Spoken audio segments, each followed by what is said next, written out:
Hello, friends, and welcome back to Scaling Stories.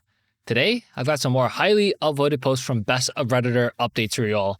Like always, I'll be reading you the posts and giving you my opinions, and I'll also be working on building up my Minecraft world at the same time, so I hope you enjoy. Also, I'm currently only in Spotify's creator program, so watching on there would help me out a ton. Thank you so much for your support.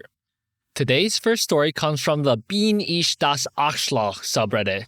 It's essentially an Am I the Jerk subreddit, but for German users, so everything in this post was translated from German. It was posted by LongCondition4731 on December 22nd, 2023, and was titled, Am I the Jerk because I told my best friend that he had ruined his relationship and now has to live with it? Hi everyone, I have an old childhood friend. Let's call him Florian. Our mothers are best friends, and we grew up like siblings. Florian was with Clara until about 6 months ago. They were together for over 10 years. Clara is an old school friend of ours, and the three of us have been friends forever, even before they became a couple. We always did things together as a group of four, my boyfriend, Clara, him, and me, and we even went on vacation together quite often. A little over a year ago, Florian came to me and said he felt like he was missing out on something and wanted to try an open relationship with Clara. He wanted advice on how to bring it up.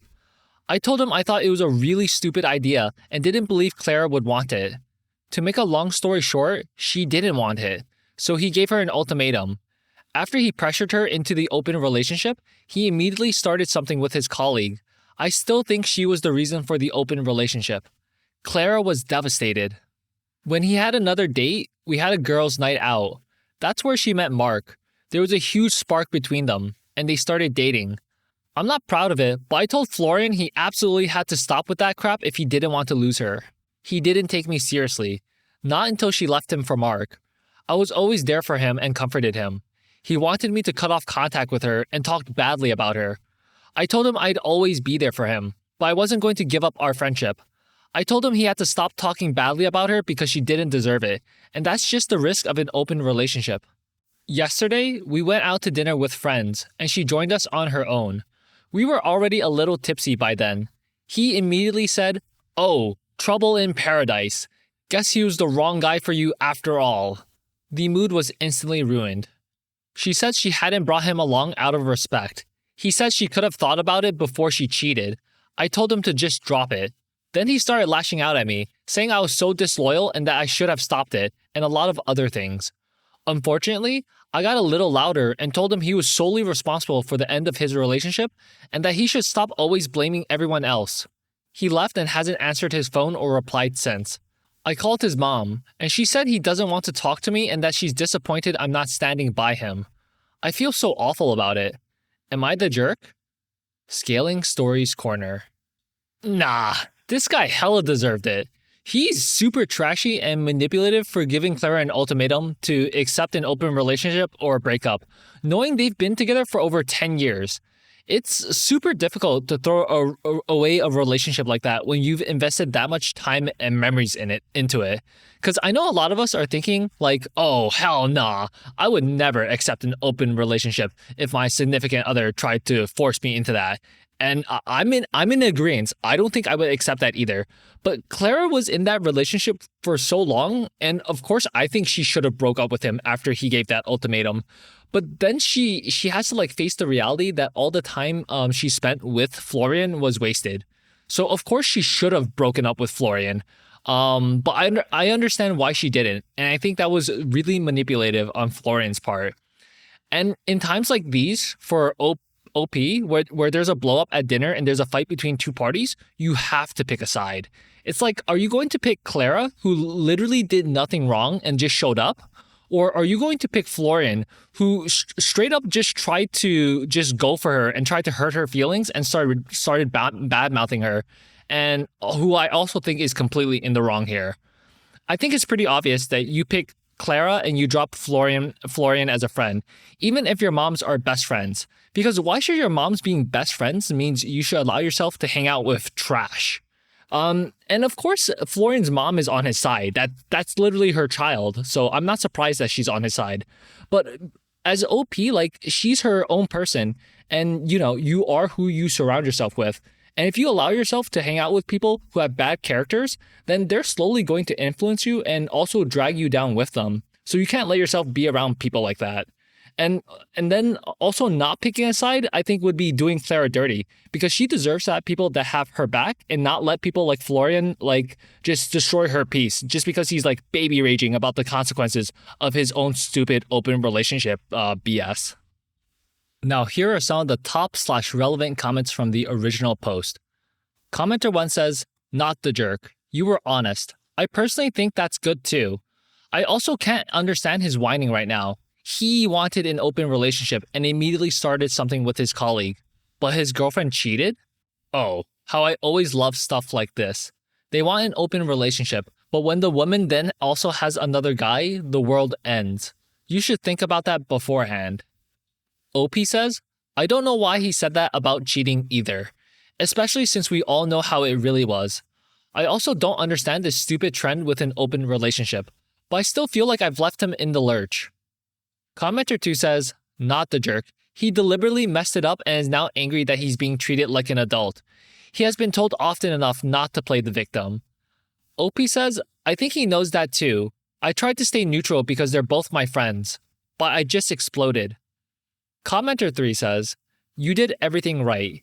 Really good friends deserve honest opinions and can handle things like that. If no one tells me the truth, what's the point of having friends? There are many people who think friendship is only about harmony, but they're wrong. If a friend of mine does something I don't think is cool, I tell him. It's that simple. Your friend has simply realized that he made a huge mistake and is having trouble dealing with it. I would talk to him when he's calmed down and lay out the facts. His behavior is beyond childish." Commenter 4 says, "Not the jerk. How does one actually cheat in an open relationship? You can only congratulate your girlfriend for not going along with that nonsense. She did the right thing. Your buddy has now learned the meaning of F around and find out. Literally. He certainly didn't tell his mother the whole story." OP says, "But his mom knows everything. He couldn't lie because I see her often too, since our families are so close. She just said that he needs my support right now, not something like that." Update 1 day later. "Hello everyone. Thank you for all your comments. My guilty conscience has been clouding my judgment. To be honest, I still feel really guilty. This whole mess is even affecting our families now. We usually celebrate his 26th birthday with his family. This tradition didn't happen during the pandemic. Yesterday, my mother called me downstairs, and his mother was there. She said that my mother had told her a different story about that evening and asked if I could please tell her my side of the story. In his version, Clara and Mark arrived at the restaurant hand in hand, and they kept teasing each other, saying things like, 'Opening up the relationship was the best thing that ever happened to me. Otherwise, I would have never met the love of my life,' etc. He eventually had enough and asked if they could stop teasing. I guess I would have said, 'Serves you right. You wouldn't listen to me. Now she's found someone better, and you're alone.' I mean, seriously? I set the record straight, and I was truly moved to tears that he would say such things about me after everything I've done for him. His mom comforted me and said she'd give him a piece of her mind. She must have confronted him because he called me afterward, quite angry, and started yelling at me. I hung up and texted him. I know you're hurt, but that doesn't give you the right to treat me or anyone else like that and spread lies. I don't want any contact with you for now because the friendship is just toxic and is draining me mentally. I hope you realize that, with your behavior, you'll lose everyone around you. Start taking responsibility already. I love you, and I'm ready to give you a second chance someday, but right now, I need some space." I blocked him after that. His family is coming to visit us on the 26th without him. Since Clara, he, and I have the same circle of friends, most of his friends have already turned their backs on him. They only invited him to dinner for my sake. I know it sounds silly, but I feel like my heart has been broken. I hope he'll be back to his old self soon and heal. Thank you, and Merry Christmas. ScalingStories Corner. So, in case you're confused, like I was a bit confused when I was reading it, and because this post was originally in German, and this is like the translated version, right? I think when OP said they celebrate his 26th birthday, usually I feel like that meant they celebrate like the Christmas on the 26th together. I think it only makes sense if she meant Christmas in German, but in translation it got messed up. So yeah. But anyway, I guess Florian's mom is actually not that bad of a person, or she's not a bad person in general overall. Not that bad of a person implies that like she's kind of bad, but she's not bad as a person at all. Because I would have understood it even if she took her son's side, even if she got the full story, just because that is still her child. But she got fed a false version of events, and she even cross-checked with OP's mom and OP, so she's actually pretty solid as a person and parent. As for OP, if I was OP, Florian is definitely not getting a second chance from me. And it sucks that our moms are best friends, but he did that to himself, you know? It can't be my fault for not wanting to interact with this lying loser, and then maybe our moms are gonna be sad because of it, right? I think that's entirely on him. And it seems like everyone else is being pretty reasonable and logical here, that everyone is withdrawing their contact from him because he's just simply so in the wrong here at such an absurd level that it doesn't make any sense to keep him in close proximity. Now here are some of the top/relevant comments from the update post. Commenter 1 says, "Not the jerk. The guy is just realizing that he took someone for granted and probably regrets that someone else recognized her worth and appreciates her, honestly. He's still in the anger phase of the 5 stages of grief. Next comes bargaining. He'll try to win her back. Depression. I can't shake it off. And, hopefully, acceptance. Messed around, found out. If you're ready for it, gentle questions. Why are you so mad? How can we get past this? Can help. But he might not be able to move out of the anger or bargaining phase. Too much delusional thinking." OP says, "I tried to have a clarifying conversation with him, but he's not ready for it yet. I understand that he's angry, but I believe he will only get out of the anger phase once he seriously acknowledges his mistakes." Commenter 2 says, "Not the jerk, but his family, especially his mother, who previously accused you of not supporting him enough despite his mistakes, no longer invites him to Christmas dinner? That's quite a harsh statement. Overall, the guy seems pretty immature. How could he possibly think that he could get out of this any better by telling such stupid lies? Lies that could be exposed as such by several people. He probably needs a psychologist to work through his own complexes." OP says, "He will, of course, still be at Christmas dinner with his family. He just won't be coming to our house." Second update 9 days later. Hello everyone. First of all, I wish you all a happy new year and want to thank you for the numerous comments. I received a notification that my update was deleted because it violated the rules. I've now reposted it here. Florian is now history. I don't know what's wrong with him, but I don't care anymore. He's found a new target for his anger, namely me. He gossiped with our friends, saying that I was to blame for his relationship breaking up.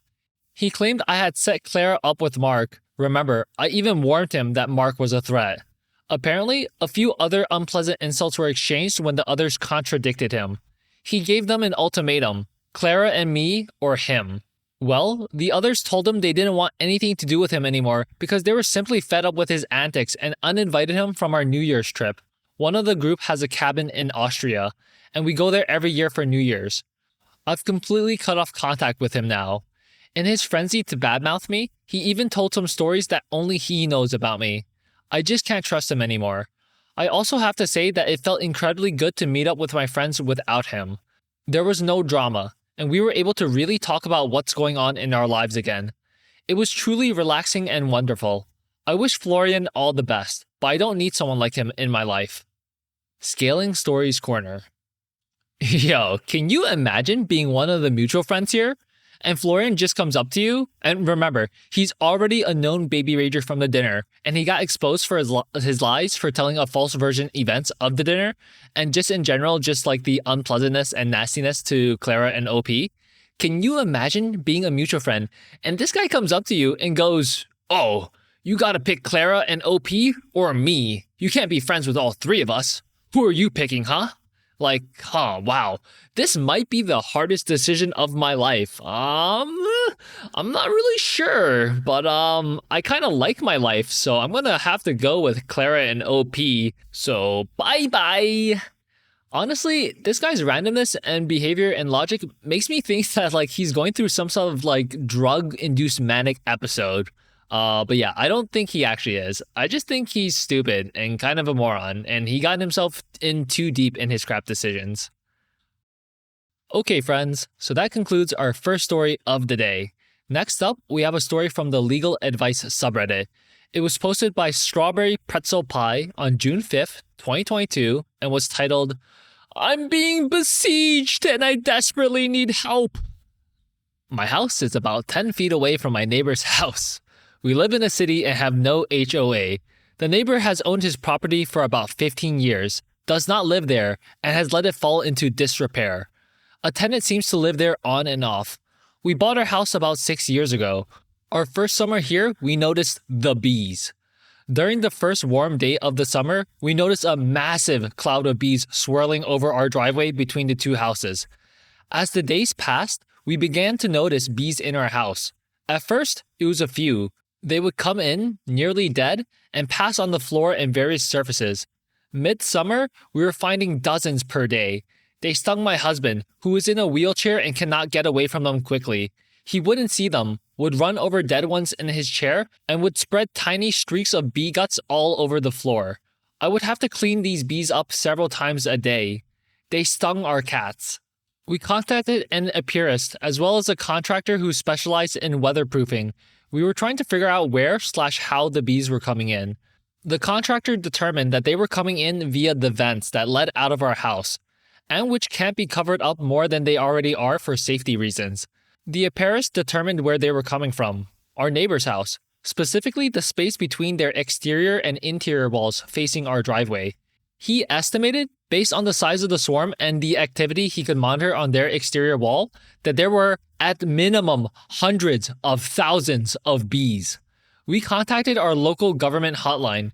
They agreed that it was an issue, but because the bees there are honeybees, they aren't considered a pest. We may have been able to get help with eradication, but we can't receive any help with relocation. Things have ramped up significantly lately. We have a dog. The dog is a moron and eats the bees. She gets stung in her mouth. She's in constant pain. We can't stop her from doing it without literally keeping her at our sides every single moment of every single day.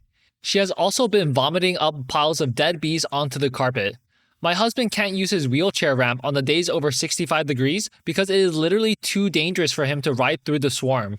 His disability assistant is allergic to bees and is afraid to come over on warm days now. On the days he does come over, he spends roughly 1 hour in the morning hunting down dead bees and cleaning the surfaces he has found them on. We cannot use our porch or backyard at all. Not only will we get stung, but the porch floor is like a bee minefield. So, here's where we're at. We can't stop the bees from coming into our house. The bees can't be killed off, an inexpensive option, because they need to be relocated instead, an expensive option. Honestly, I'm okay with this and would be more than happy to pay for this service. Except, we cannot get a hold of the neighboring house's owner, who ignores any attempts we have made to communicate with him. He doesn't live there, so he doesn't care. We can't pay to have them removed because they aren't on our property. I don't think you can sue someone to move their bees. The way I see it, we have a few options. Start going to the vet and urgent care every single time we're stung, and then try to sue in small claims for damages until the neighbor gets fed up and finds it cheaper to just fix the problem. Is that an option? Is that a real thing? We can move, selling our house at a significant loss, and, as my husband wisely stated, there will be a swarm of bees everywhere we go. This one is just actual bees. Or I can lie, say it's my house, get someone to do the relocation and reconstruction, then just cross my fingers and hope my neighbor doesn't sue me. Just a joke, I think. Ask me again next time I get stung in the shower. Any advice would be helpful. Thank you for your time, and please enjoy my diagrams. OP linked 2 pictures that she drew about the situation between her and the bees, so I'm just gonna put it up here on the screen for you all to see, and hopefully you get a better understanding of her situation. Because oh my god, it looks like a nightmare. Update 4 years later. 4 years ago, I posted asking for advice on what I could do regarding my neighbor's horrific bee infestation. I finally have an update, even if it is a little boring. At first, we tried to contact animal control, but they told us it wasn't something they do. It was so long ago at this point that it might have been because it was an insect issue or because it was on private property. I don't remember. We then tried filing complaints with our city's non-emergency service. I ended up filing a few because we didn't actually get confirmation that a case was made the first few times. I don't know if this was a glitch or if someone saw the tickets and thought it wasn't something they should handle. I did call a couple of lawyers but didn't end up hiring either. Mildly helpful, though. I spoke with someone in our local government. Not helpful at all. I reached out to the owner of the house multiple times. While he has replied to me in the past about issues, there was complete silence on the honeybee front. Over the years, I've called and written to so many people, trying to fix this one problem. Here is what I learned from my many conversations. If you say that there is a bee infestation, people assume it is not that many bees. You just don't like the existence of bees, and you are a huge baby. If you say that there are hundreds of thousands of bees, people assume that you are exaggerating or incredibly stupid. Except for Apirus. The Apirus I talked to were like, yep, that sounds right.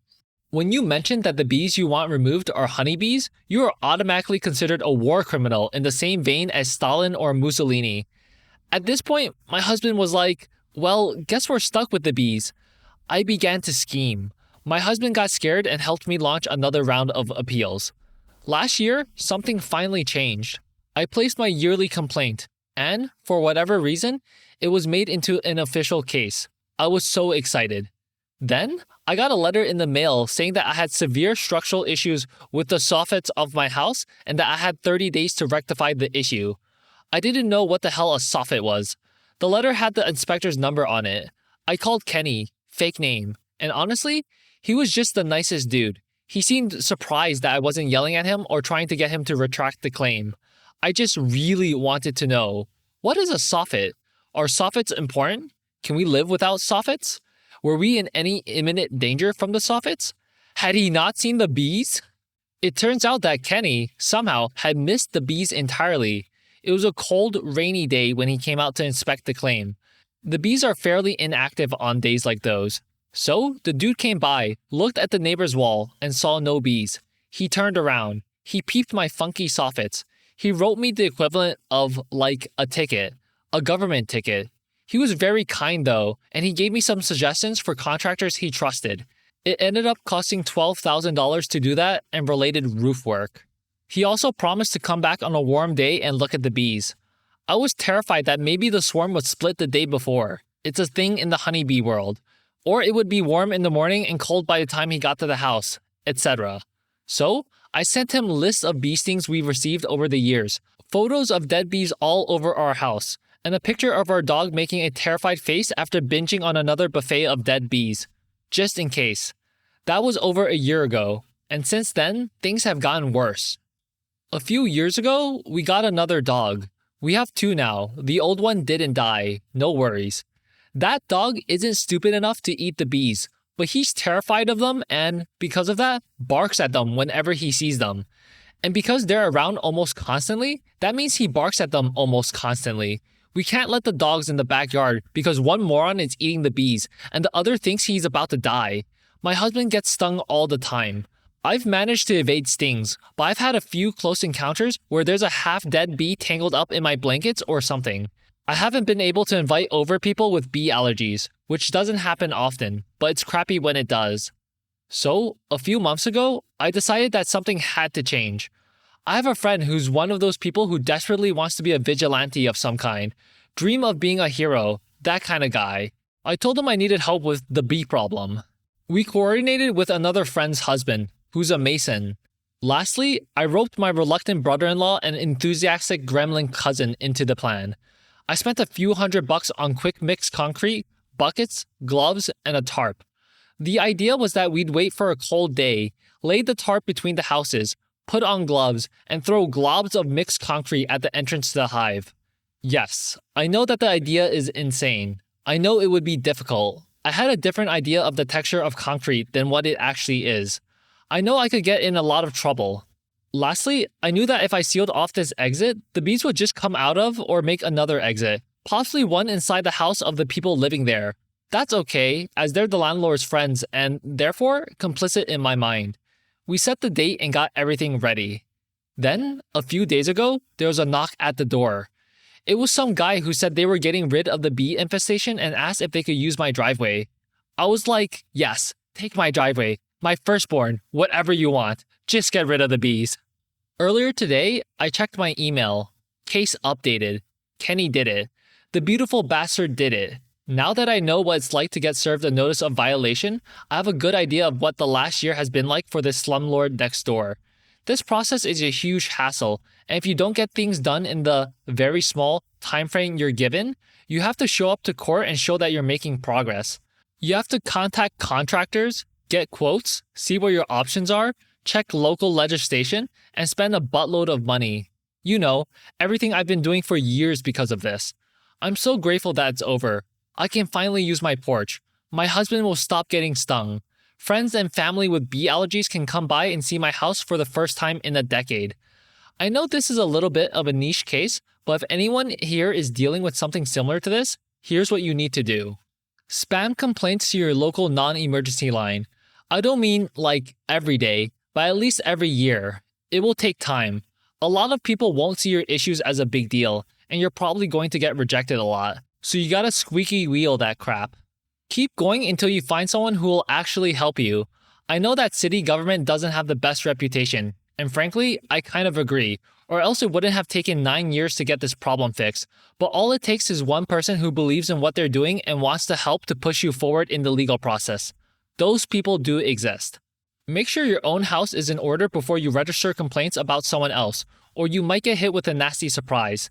An inspector looking at your neighbor's property isn't going to turn a blind eye to yours, even if you're the person who requested that they come out. Record everything you can that details the extent of your problem. A photo of a dead bee on my kitchen floor doesn't seem very impactful. 50 different pictures of 50 different dead bees on my kitchen floor over the course of 2 weeks are a different story. I began to record every sting, every incident, and every time their infestation impacted my life. I ended up sending a lot of this information to Kenny, and I believe it really helped show that this was a constant, pressing concern. That said, don't let yourself be a victim to gather evidence. Do what you can to protect yourself. We took pantyhose and rubber bands and covered all our outdoor ventilation that we could with them. We put weather stripping material around our door frames. We swept the dead bees off the porch every few days so nobody would eat them. Lastly, don't do crazy illegal stuff like lob wet concrete at your neighbor's house in the dead of night. To be completely honest with you, I did not think it would work, but I was going to do it anyway because I became incredibly desperate and thought that a small chance was better than no chance. Now that I no longer feel like I have to do that, I feel an intense relief, which likely stems from the fact that it was an incredibly stupid idea. So, what did it take to get rid of the bees? $12,000, about 40 bee stings, 2 traumatized dogs, and telling my cousin George he couldn't attend our family reunion. And, of course, some legal advice from you guys. Thanks. Scaling Stories Corner.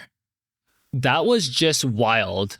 And you probably noticed, but I don't have a Scaling Stories Corner sometimes for legal advice posts because OP is asking for legal advice, and I'm just a random internet stranger yapping from my living room. And it's easier to talk and yap when OP is coming from the Am I the Jerk subreddits or relationship advice or the confessing something. Cause it's like, yay, I'm just a random person on the internet. Here's my input and take. But then it's like, oh, legal advice subreddit? But I'm not a lawyer. And I'm sure a lot of people on the legal advice subreddit posting aren't lawyers either. But something just feels wrong to try and give theoretical legal advice if I'm not a lawyer. But anyway, that was a crazy story from OP. And she did get rid of the bees at the end, but I'm so shocked that she even got put in that position in the first place because of bad luck. It was all her neighbor's fault because he wasn't taking care of his property. And then when she tried to report it to an inspector, the inspector just turns around and fines her $12,000 because of the soffits or roof thing. I don't know what it was, but she is literally so unlucky. It's crazy. But at least at least she gets to be free now. Okay, my bad. I'm sorry. Okay, friends, so that concludes today's video. Leave a like and comment down below to let me know what you thought of it, and I'll see you again tomorrow. Take care.